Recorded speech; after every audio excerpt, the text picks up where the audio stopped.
So I conducted an interview with my mentor from a physician mentorship program called the Hippocrates Circle program. I joined this program through my middle school, and a bunch of other students from my middle school also joined the program, and we were immersed in different activities involving the healthcare field, all surrounding the hospital Kaiser Permanente. And we were paired in groups with a mentor, and my mentor happened to be Dr. Cristina Amaya, who I have the pleasure of interviewing. She is an OBGYN. She delivers babies, but she also does a lot more than that. She shares with me a lot of her high school tips, what she did in high school that motivated her to pursue a career in healthcare and becoming a physician, as well as some tips about navigating a doctor's visit when you enter a patient room with misinformation or information from online. How do you navigate that conversation? So she dives into that, and we had a great casual conversation. And just so you know, the links to the specific questions or the timestamps for which the questions are asked are in the description. So I'm not going to be putting a caption to the questions, but just go ahead and listen in on the parts that you are more interested in, or listen to the interview the whole way through. And I hope you enjoy learning a little bit about Dr. Cristina, a little bit about the Hippocrates Circle program, as well as, what you can do as a teen or middle schooler who aspires to be in the healthcare field, what motivation you need. It's not impossible, and you can do it if you have a mindset towards it. So without further ado, here is the interview. All right, so my first question is to just tell me a little bit about your specialty and what are the roles of your specialty? Okay, sure. So my specialty is OBGYN, and this is a specialty that takes about 4 years to complete. So once you finish medical school, which is 4 years in general, some people take a little extra year. And then after that, you apply to residency and you do the additional 4 years. For different specialties, it varies. The average is 3 years. OB is an extra year because it involves also surgical experience. And so they need to train you an extra year to ensure that you have all the surgery experience that you need. So, and OBGYN does many things, and I think that's what's really interesting and unique about OBGYN, the fact that you are a little bit family practice because you do see women in the office and you manage a lot of routine GYN issues. So there is a component of essentially office work, very similar to what family practitioners do. And then we also have, of course, the obstetrics, the prenatal care, the intrapartum care, postpartum care, sort of the entire journey of a woman's pregnancy. And so there is that, office work as well as the delivery portion, work and care. And then there's also the surgical portion. So, and that's what I think is very unique in our field, that you marry surgery with primary care. So you are doing GYN care as well as, GYN surgery, as well as obstetric surgery, right? C-sections, cervical cerclages, those sorts of things. So I think that, overall, that is the unique and the special roles, that an obstetrician plays. Okay. Wow, thank you so much for sharing that. Sure, of course. Yeah, my next question is, why did you choose to become a healthcare professional? What was your motivation? Sure, it's actually probably not the classic story. I actually wasn't really thinking about going into medicine, but I did enjoy math and sciences quite a bit. And so I think that I was around a lot of people who liked medicine and probably knew they were going into medicine. And so they were taking the classes that I was taking. However, I really wasn't necessarily training when I was in school, really thinking about medicine. I would say more than anything, I just really enjoyed the sciences. I also had a really close friend who was absolutely obsessed with becoming a doctor.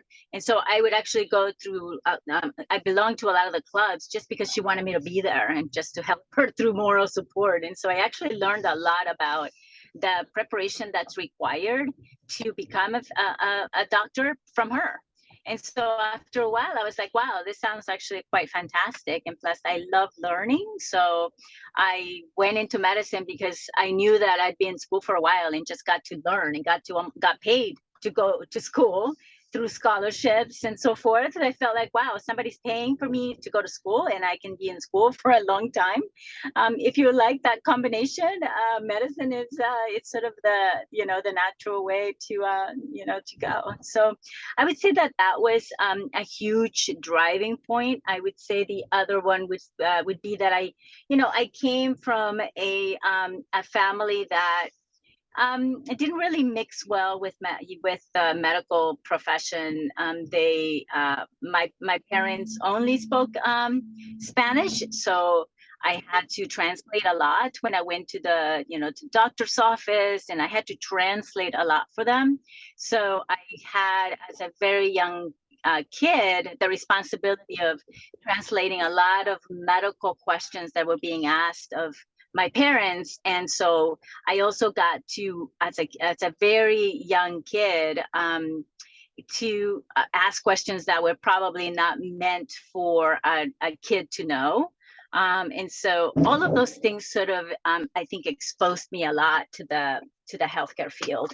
And so that was probably another sort of instigating factor to becoming a doc. Yeah. Thank you for sharing that. Yeah, of course.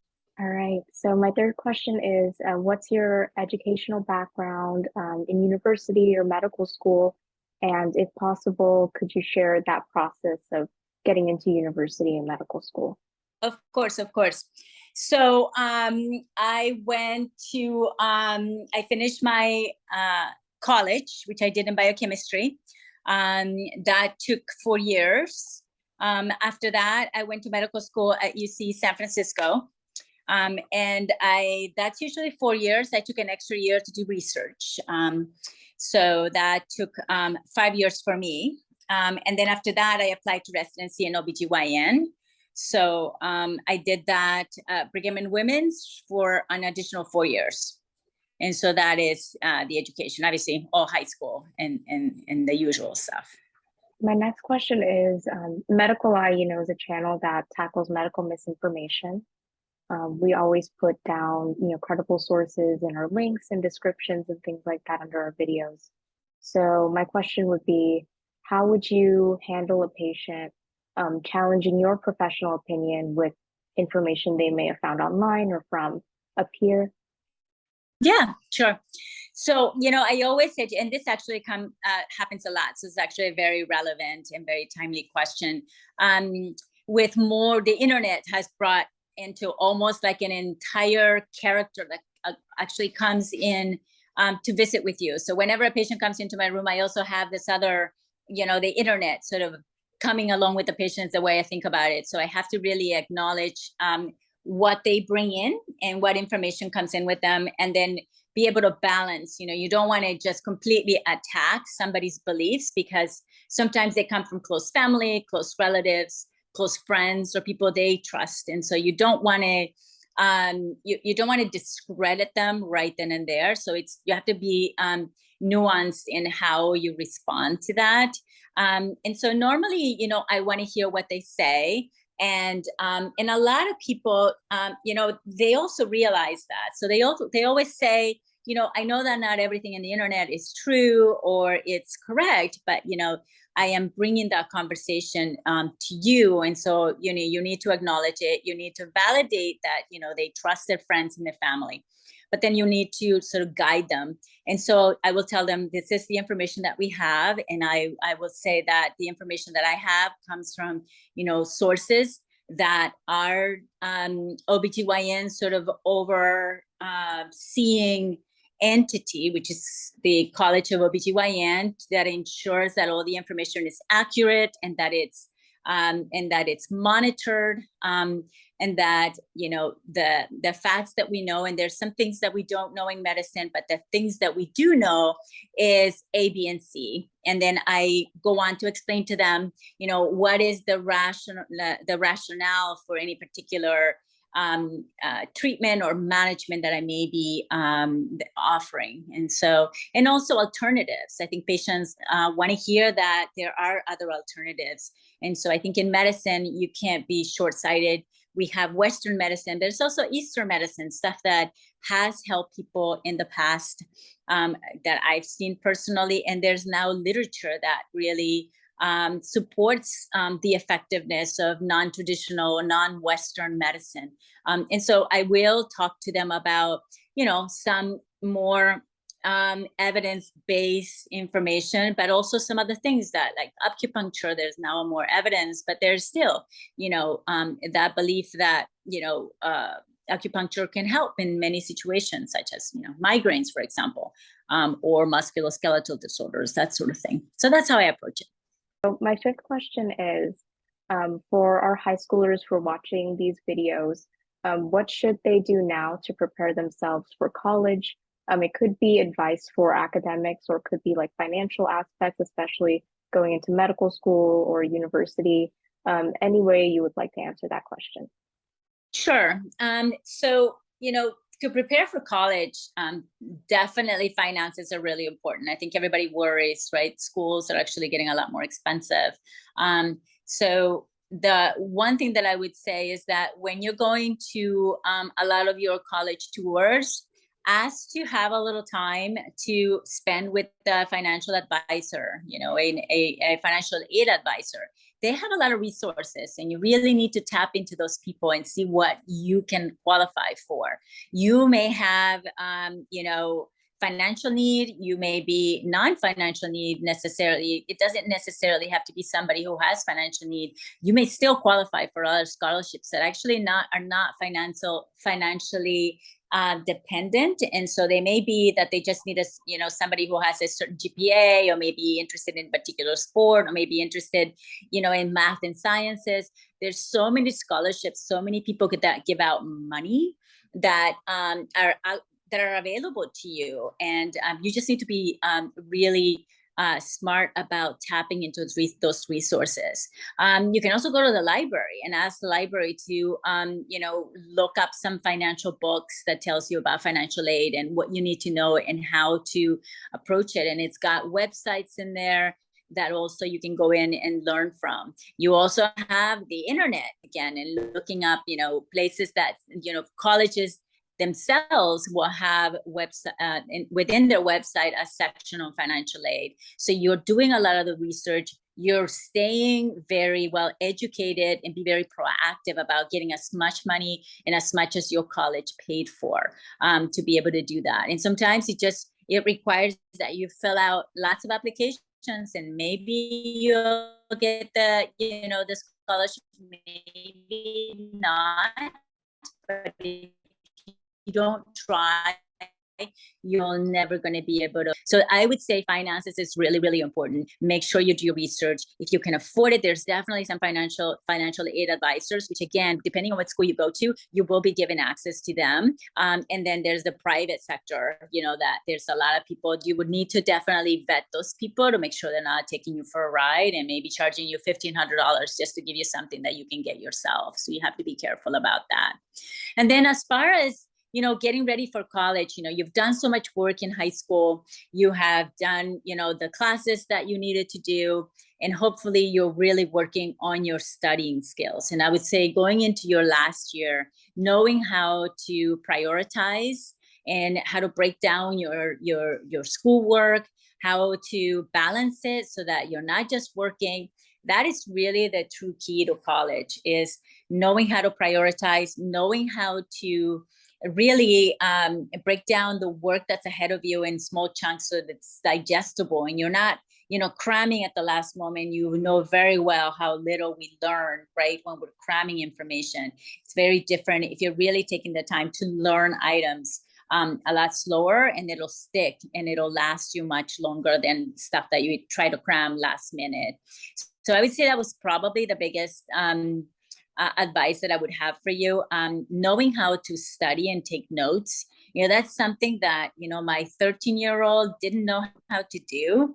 And I sat him down with somebody who was he has a tutor, and that tutor paid itself over and over, because during COVID, these kids were at home, really not knowing how to study and being able to extract information, putting it in a note so that, oh, wait a minute, those little trigger sentences really reinforce what I just learned. So when it's time to do a test, 4 months later, you'll have your notes that are very succinct, that tell you, that just bring you back to that chapter that you were reading, so that you can really learn to extract the most important information and start to really become savvy at taking tests, right? Because you're going to start to learn what information is likely to also show up in the test, because it is key information that you want to make sure that you have, mastered really well at the time, and then have your little reminders and notes to be able to come back to.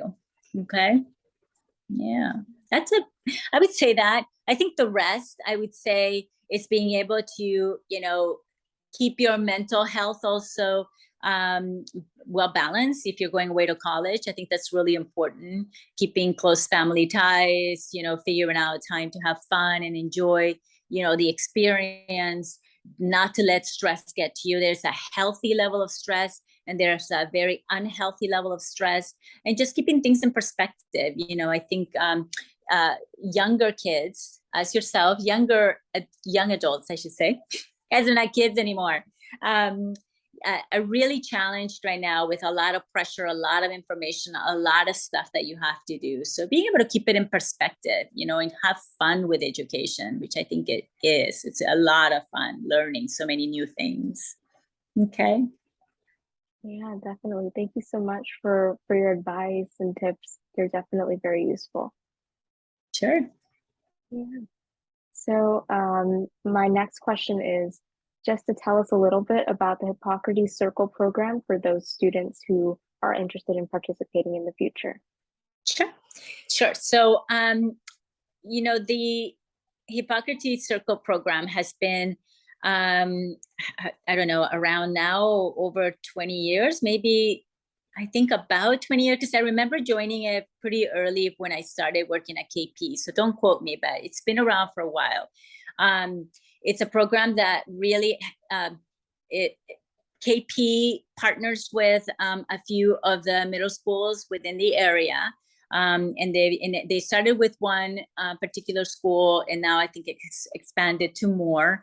But essentially, it's to try to recruit some of our students who come from a background where they really have shown an interest in math and sciences and some of the healthcare fields, because it's not just being a doctor. It's about just exposing you to what do people do out there. When you hear about somebody who does something professionally, somebody who, what do you do when you go after, when you graduate from college? Well, this is one route that you can take. So it's not really necessarily meant to prep every single person that's going to become a physician in the future. It's just sort of expose students to what's out there and what's possible. And so we have some students who are very interested in medicine, and we have some students that are interested in becoming a physical therapist or a speech pathologist, or, just like you have students. I had one student who wanted to be a neurosurgeon. Great. And then I had another student who was interested in becoming a researcher,